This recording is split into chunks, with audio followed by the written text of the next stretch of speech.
The most challenging part of the physical act of conducting is that you have to be in two places at the same time. You have to be in real time, very much real time, and hear what happens right there when it happens, and then react to it. But also you have to be slightly ahead of what's going on. So you have to be, in some cases, a fraction of a second ahead. In some cases you have to be a few seconds ahead. In some cases, such as, say, an opera by Wagner, you have to be 15 minutes ahead of what's happening in order to be able to pace the music in the right way. And that perhaps is the most important function of a conductor, pacing, i.e. distributing music on the axis of time. That's what we do for living. The mechanics of conducting are really simple. Essentially, you indicate the time with mostly your right hand, and every kind of meter has its own pattern. And the most important thing is that the downbeat, i.e. the first beat, number 1, always comes down. So if you beat in 2, you go like this. 1, 2. Okay. If you beat in 3, you go like this. 1, 2, 3. If you beat in 4, you go 1, 2, 3, 4. And then every other number is a combination of these. So if you beat in, say, 9, so it's 1, 2, 3, 4, 5, 6, 7, 8, 9. Up you go, and then downbeat. That's very simple.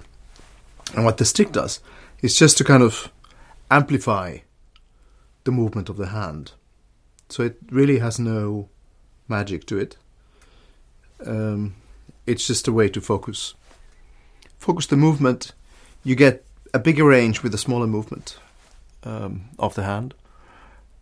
And many orchestral players prefer it, they say. Now, the really interesting part of conducting is how you actually manage to coordinate 100 people, play something together. And I had a very interesting experience when I was still studying. And one of my teachers, Arvid Janssons, an old professor from Leningrad, was watching me to try to start Beethoven's Egmont Overture together. And it never worked. And the orchestra sounded like a house of cards. And finally he said, "Has anybody got an apple?" Somebody gave him an orange. And he puts himself in front of the orchestra and does this. And the moment the orange hits his hand, the orchestra plays bang on together. Now, why is this? And what does this have to do with conducting?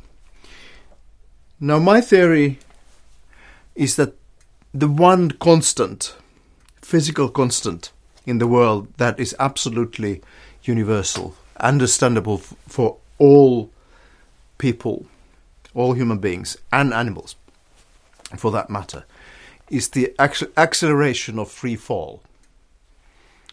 9.8 meters per second to the second power. And if we simulate the movement of free fall with the hand, then everybody instinctively knows the moment when the hand is going to hit the point where it started. So watch again. Bam! Okay? So that's conducting. The classic theory of conducting is that right hand is the controlling hand. We're talking about right-handed people here. And the left hand is the expression hand. With the left hand you can describe the kind of sound you want, or the kind of articulation, whether you want to have longer notes or shorter notes, or whether you want to have a quick accent or a slower accent or whatever.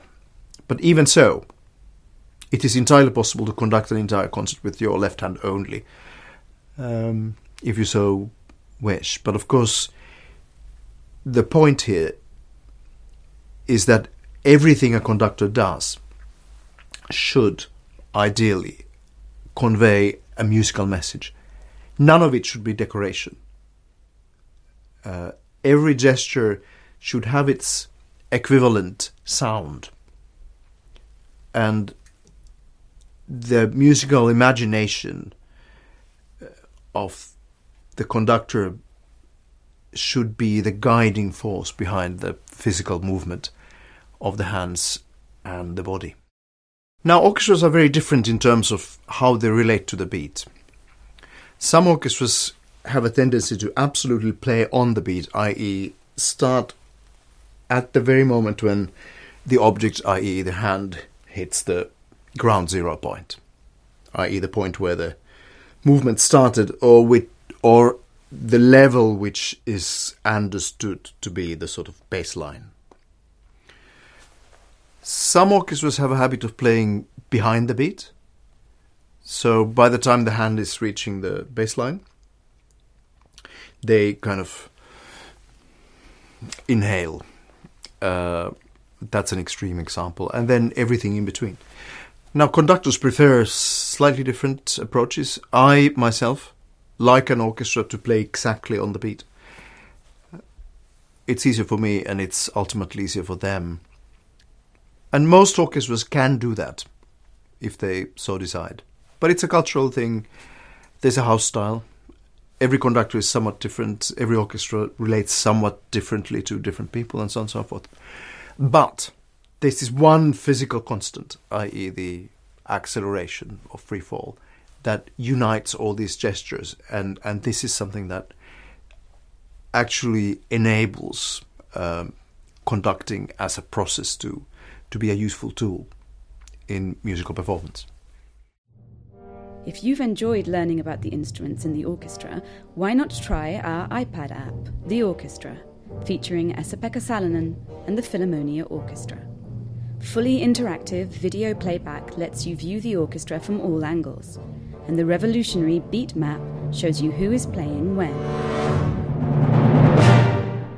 Follow along with synchronized scores. Hear the inside scoop in audio commentaries, and get a 360-degree view of all the instruments. Available for download in the App Store on iTunes.